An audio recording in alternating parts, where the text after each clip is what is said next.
層樓留俾邊個？諗清楚呢。3點仔女先唔會反目，幾多家庭敗喺呢度。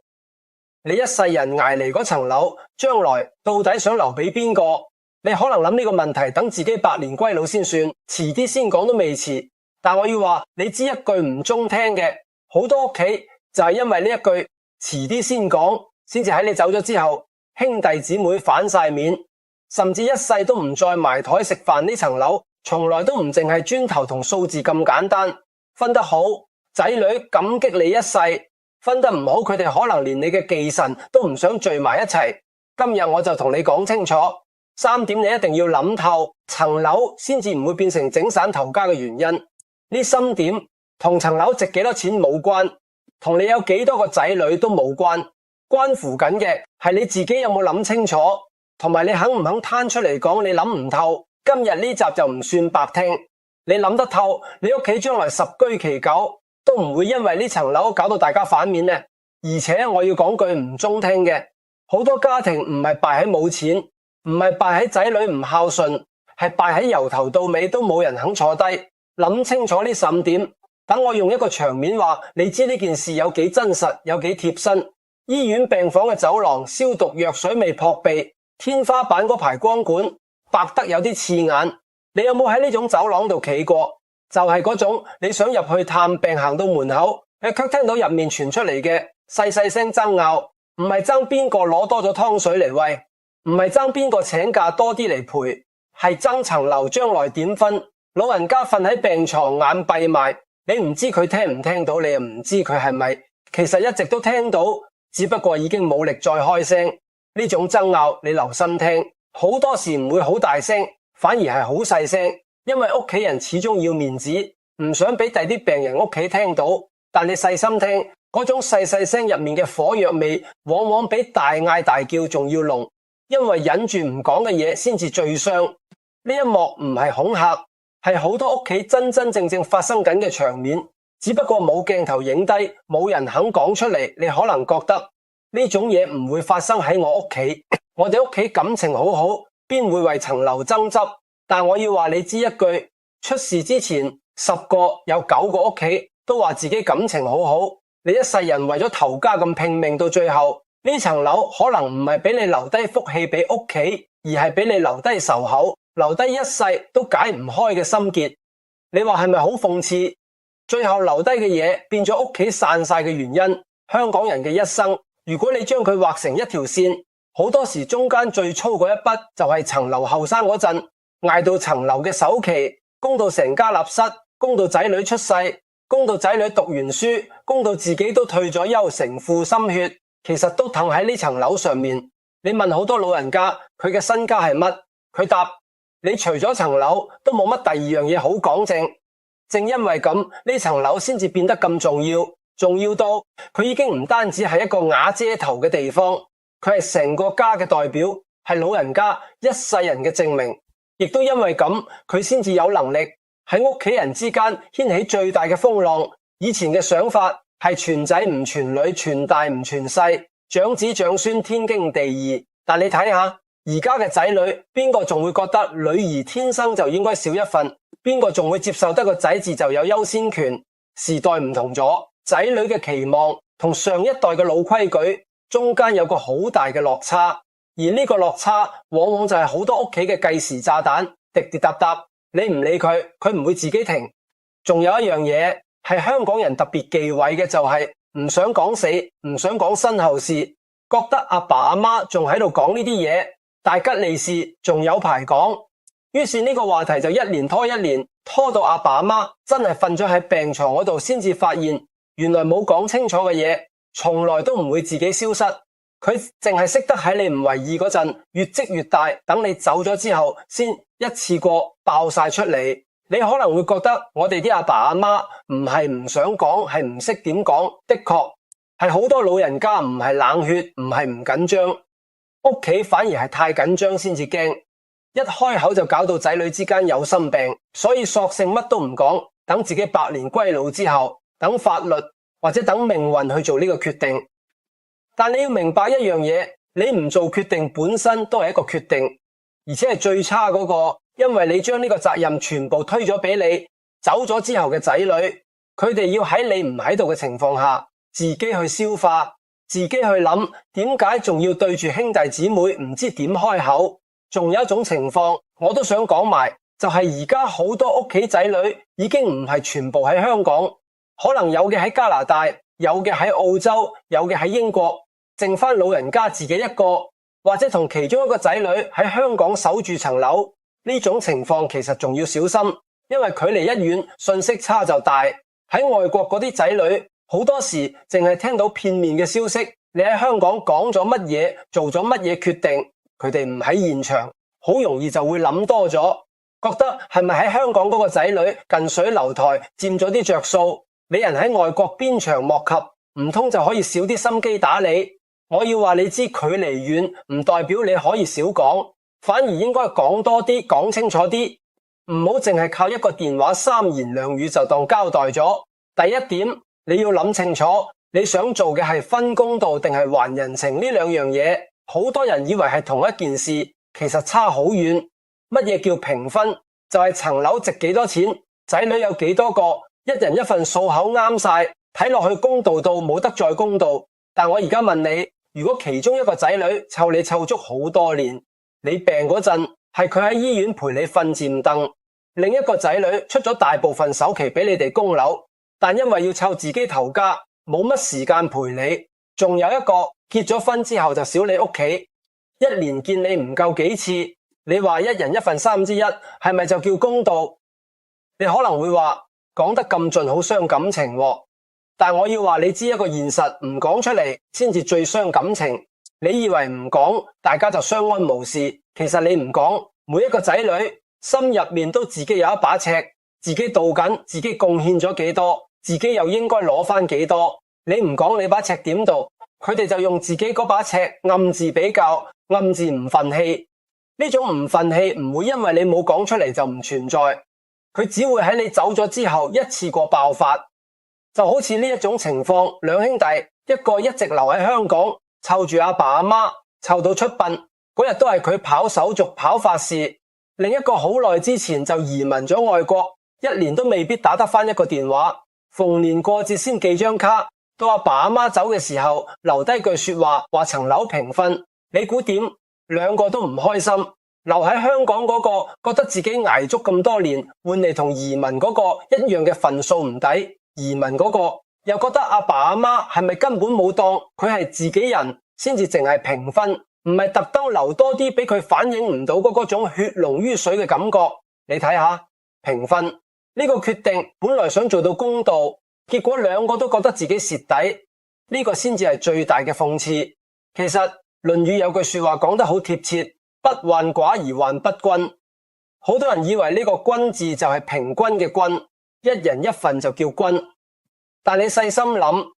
古人講嘅呢個均，講緊嘅係公道，唔係數口仔女爭嘅，從來都唔係嗰個數字本身佢哋爭嘅，係你有冇睇見佢哋做過嘅嘢，你把心入面有冇一把公道嘅秤？仲有一個諗法，我想同你拆解下，就係養兒防老呢4個字。以前嘅人生仔女好大程度係諗住老咗有人照顧層樓，將來留俾有照顧自己嗰個天經地義。但而家嘅社會仔女要供樓供車，湊自己啲仔女養育下一代都已經自顧不暇，你叫佢哋點樣做到以前嗰種全職照顧？如果你仲用翻以前嗰把尺去衡量而家嘅仔女，你就會覺得個個仔女都做得唔夠，個個都唔孝順。但事實可能係佢哋已經盡咗自己嘅能力，只不過呢個能力同你心目中嘅期望有落差。你分身家嗰陣，如果純粹用邊個湊我最多嚟做唯一標準，你可能會漏咗睇邊個仔女其實已經用盡自己嘅方法去表達佢哋嘅孝心，只不過嗰種方法未必係你最想要嗰種。仲有一種情況，你都要考慮埋，有啲仔女你以前已經幫佢哋幫得多，可能供佢哋出過國讀書，可能俾個首期佢哋自己都有層樓，可能婚禮使費全部由你哋俾晒到。你諗身後嘅嘢嗰陣，你有冇將呢啲已經俾出去嘅計翻落去？好多父母淨係諗緊身後留低嗰份要點分，卻唔記得生前已經分出去嘅嗰份其實都係身家嘅一部分。如果你唔計返呢部分，對嗰啲冇攞過額外幫助嘅仔女，先至真係唔公道。所以還人情呢樣嘢唔淨係講緊仔女湊你嘅人情，仲包括埋你自己有冇透支咗對某一個仔女嘅人情，而冇同其他仔女交代。仲有一種家庭情況會更加複雜，就係重組家庭，即係你可能係二婚，你嘅仔女入面有你自己親生嘅，亦都有伴侶帶埋嚟嘅。呢種情況你分嘅時候就更加要清楚交代，因為血緣關係唔同，感情深淺唔同，好容易俾人覺得你偏心親生嗰個或者偏心後嚟嗰個。呢種情況冇一條公式可以話你知點分至啱，但有一條原則你一定要守，你嘅原因一定要企得住腳，唔可以淨係因為血緣兩個字就完全唔理人哋嘅付出，亦都唔可以完全唔理血緣齋講付出。所以呢，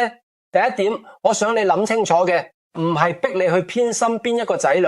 我從來冇話你一定要不平均咁分。我想你諗嘅係你自己心入面要清清楚楚，你點解咁分？你分嗰份分數背後嘅原因係乜？呢個交代唔一定要攞出嚟同全世界講，但你自己一定要諗透，唔可以臨老先至臨時起意。一句評分算數就當交咗差，你留低嘅唔應該淨係一個數目字，佢應該係一個交代。冇交代嘅公平先至係最大嘅唔公平。你記得呢一句，第日用得着。第一點你要諗清楚嘅係人心點分先算公道。第二點你要諗清楚嘅係層樓點寫先算數，唔係你點諗就算數。呢一點其實好多爭產嘅個案根本唔關感情事，純粹係關法律文件冇搞掂。你心入面點諗同你張紙上面點寫係兩回事，而最後真正作準嘅係嗰張紙，唔係你個心。香港樓宇嘅持有方式其實主要有兩種，一種叫聯名，正式啲講叫聯權共有，另一種叫分權，即係分權共有。呢兩種持有方式分別大到可以直接決定你走咗之後嗰層樓去邊。如果係聯名持有，即係你同你老公老婆或者你同其中一個仔女聯名買層樓，呢種持有方式有個特點叫自動歸屬，即係話一旦其中一位聯名業主身故，佢嗰份會自動歸埋去另一位聯名業主度，唔使經過遺產程序，亦都唔理你張平安紙點寫。就算你張平安紙白紙黑字寫明呢層樓我想留一份俾邊個仔女，只要層樓係聯名持有，你走咗之後，你嗰份都係自動歸俾另一位聯名業主。你張平安紙對呢層樓嚟講，其實冚唔到條數。相反，如果係分權持有，即係每個業主各自持有一個明確嘅份額，例如你同你太太各佔一半，呢一半就會實實在在成為你個人遺產嘅一部分。你想點分，就要睇你有冇立平安紙，立咗嘅話就跟翻你張平安紙嘅安排走。你可能會問，如果我根本冇立平安紙呢？咁樣就更加大鑊。冇平安紙，法律上叫無遺囑。你身故之後，你嘅遺產就要跟翻法例分，呢個叫法定繼承。而法定繼承嘅分法未必係你心目中想要嗰種分法，可能你太太攞一部分，你啲仔女攞一部分，分法係跟翻一條公式行，唔係跟翻你心入面嗰句。其實我最想層樓留俾邊個，就好似呢一種情況。一位老人家成日同其中一個仔女講，呢層樓第日係你嘅，講咗好多年，講到嗰個仔女都認定咗呢層樓一定係佢嘅，但老人家從來冇改過任何文件，層樓一直都係同配偶聯名持有，又從來冇立平安，直到老人家真係走咗，層樓自動歸咗俾配偶，同嗰句第日係你嘅，完全冚唔埋嗰個仔女嗰種心情。你估係點？佢唔單止冇咗層樓，仲有一種俾人呃咗嘅感覺，覺得阿爸阿媽由頭到尾都冇當真過嗰句承諾，而其他兄弟姊妹又會覺得係咪呢個仔女特登呃緊層樓，一場誤會一場猜疑就係咁樣種落嚟。我要提你一句，呢度我同你講嘅係大原則，等你知道有呢番事，唔代表你聽完呢集就即刻識得點做實際。你屋企層樓係點持有，你想點安排，一定要揾翻律師同專業人士落翻實際去核實，去辦妥手續，先至真正有用。你今日聽完起碼識得問啱問題，唔會再一頭霧水。仲有一樣嘢我都想同你講下，就係生前贈與呢個做法。有啲父母驚身後手續麻煩，驚仔女爭執，索性生前就將層樓轉咗名俾某一個仔女。呢個做法睇落解決咗問題，其實暗藏另一種風險。你將層樓轉咗名俾仔女，即係話呢層樓已經唔再屬於你嘅晚年生活，你將來嘅安老院費用，如果冇咗呢層樓做後盾，你就要完全靠嗰個仔女嘅良心。人心隔肚皮，你以為孝順嘅仔女轉咗名之後，會唔會待你如舊？冇人可以擔保，所以呢一步絕對唔可以一時衝動就做，一定要諗清楚自己下半世嘅安排先至好考慮咁做。另外仲有一份文件，好多人都會忽略，甚至有時比平安紙仲要迫切，就係持久授權書。呢份文件處理嘅唔係你身故之後嘅事，而係你仲在生，但已經冇能力自己處理財務嘅時候，例如你中風或者你老人痴呆，邊個可以代你處理銀行戶口，代你處理層樓相關嘅事務？冇呢份文件，就算你仲在生，你屋企人想幫你處理啲財務，都可能寸步難行，要經法庭申請，時間金錢都要搭好多。呢份文件同平安紙一樣重要，因為你未必知道自己幾時會突然冇咗處理能力。仲有幾樣散裝但都重要嘅提醒，我一次過話你知。如果你屋企資產唔淨係得香港呢層樓，仲有海外物業，你要知唔同地方嘅遺產法例唔一定互相跟從。你喺加拿大立嘅平安紙未必自動涵蓋到香港嘅資產，兩邊都要揾翻當地嘅專業人士核實清楚。另外，無論你揀邊種方法，過名都好，寫平安紙都好，都可能牽涉印花稅同稅務考慮。具體數目要揾會計師或者律師計過先準，唔好淨係聽人講就當實。仲有平安紙唔係寫一次就一世有效，你之後可能再婚，可能同某個仔女關係轉差，可能多咗個孫，呢啲轉變都要你翻出嚟睇下，仲反映唔反映到你而家嘅心意。其實已經有句說話講得幾好，君子以思患而預防之，意思係有智慧嘅人唔係遇到問題先至諗辦法，而係喺問題未發生之前已經諗清楚，提前防備。你等到瞓喺病床先至嗌人幫你搞呢啲文件，好多時已經太遲。人一唔清醒，好多法律程序根本做唔到。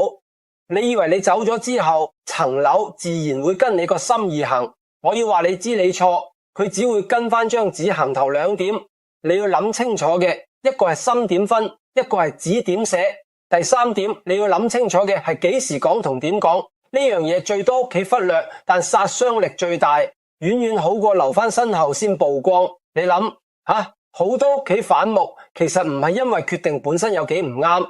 而係因為嗰個決定係突然咁揭盅，冇人有心理準備。決定一日未講出嚟，就一日都仲有得傾，有得問，有得解釋。但決定一旦係身後先攞出嚟，你已經唔喺度，你冇機會再解釋剩翻嘅仔女，就只可以靠自己諗。而人一諗多就好容易諗咩？你估身後先揭盅嗰一刻，仔女第一時間諗緊乜？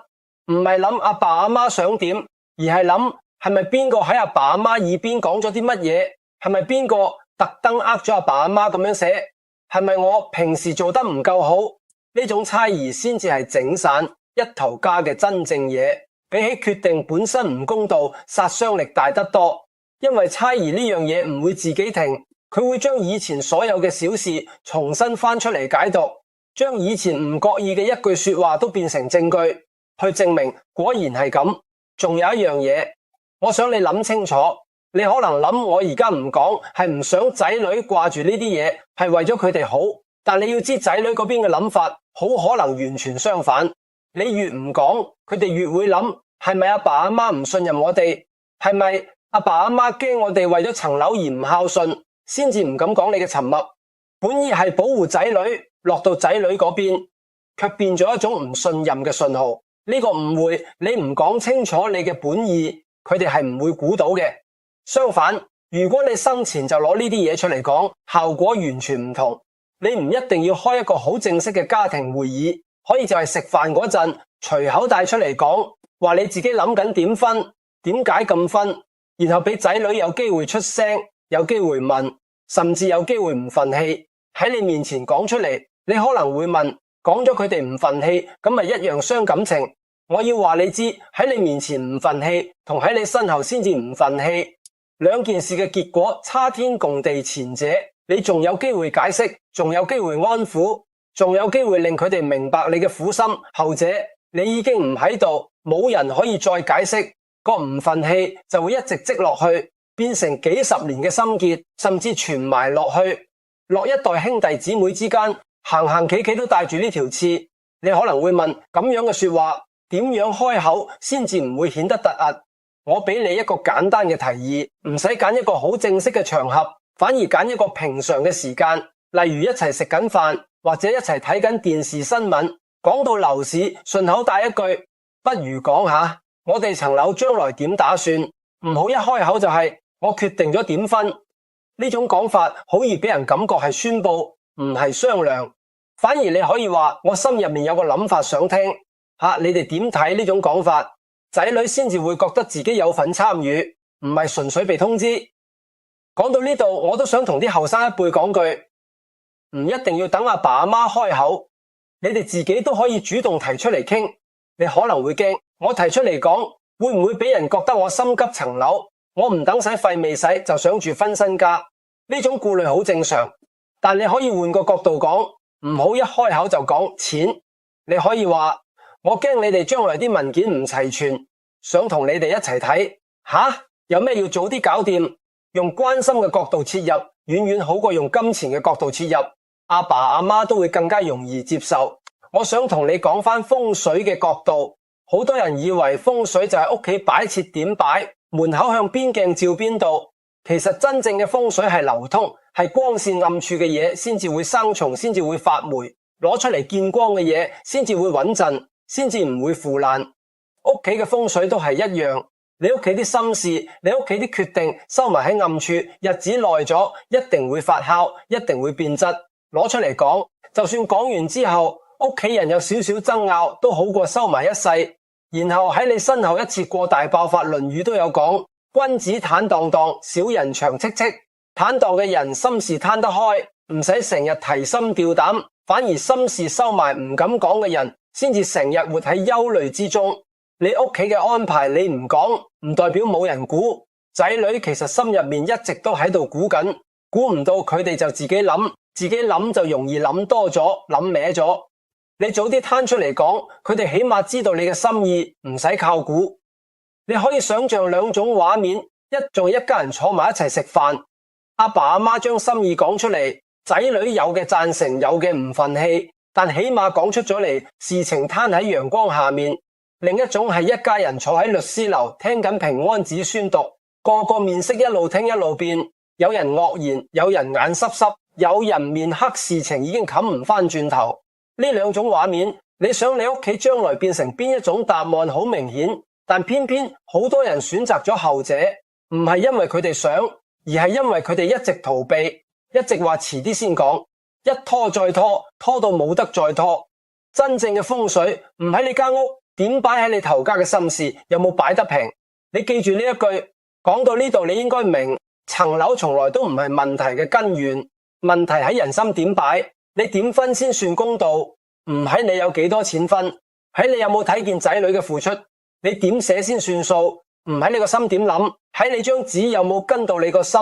你幾時講點講，唔喺決定本身有幾完美，喺你有冇俾機會屋企人消化。唔使靠估翻去我哋開頭嗰個病房嘅畫面。如果嗰位老人家生前就諗清楚呢心點，將心意講清楚，將文件搞妥當，你話今日嘅結局會唔會完全唔同？走廊入面可能就唔係細細聲嘅爭拗，而係兄弟姊妹圍埋一齊，安安靜靜咁陪住老人家行最後一段路。呢個分別唔喺層樓值幾多錢，喺屋企人肯唔肯早啲坐低講清楚。我知道好多人心入面都有個諗法，覺得呢啲嘢遲啲先講都未遲。阿爸阿媽仲精神，仲有排。但我要提你一句，唔好將唔想面對當做仲有時間。呢兩樣嘢睇落好似其實差天共地。你今日唔想講，可以揾100個理由拖延，但意外同病痛從來都唔會等你揾夠理由先至嚟。幾多家庭就係敗喺呢一個遲啲先講度，一拖就拖到冇得再拖。其實你今日肯坐低聽我講完呢集，已經證明你唔係嗰種一直逃避嘅人。你欠嘅唔係道理，你已經聽晒，你欠嘅係一個開口嘅時機同埋一個開口嘅勇氣。你今日呢集聽落去，可能有啲位聽落唔多舒服，甚至有啲刺耳，但我由頭到尾都無想氹你開心。我想嘅係你屋企第日唔使因為一層樓鬧到大家形同陌路，過年過節各自食飯，連句說話都懶得講，呢個結果先至係最唔抵，亦都係我最唔想見到嘅。講到呢度，我想同你哋做翻樣互動，層樓可以再供，可以再搵，但屋企人之間嗰份情一旦斷咗，就好難再駁得翻。如果你聽完呢集認同呢句說話，我想你喺留言度打翻8個字：樓可再供，情不可斷。等我知道你都聽入咗耳。呢8個字唔係一句得個講字嘅祝福，係一句提醒，提醒緊你屋企仲有幾多說話未講清楚。你打低呢8個字，都等於同自己講一句：我返屋企都要搵日同屋企人坐低傾清楚。其實層樓呢個題目只不過係好多屋企講唔出口入面嘅其中一樣，仲有好多嘢，好似點立平安紙先至真係有用。湊仔嗰陣，邊個出力多啲，將來要點計？二分家庭嘅仔女點樣分身，家先唔會鬧到上法庭呢啲題目，我之後都會逐樣拆解俾你聽。呢啲說話好少人肯同你講咁白，因為講得白就要得罪人，但我寧願得罪人，都唔想你哋屋企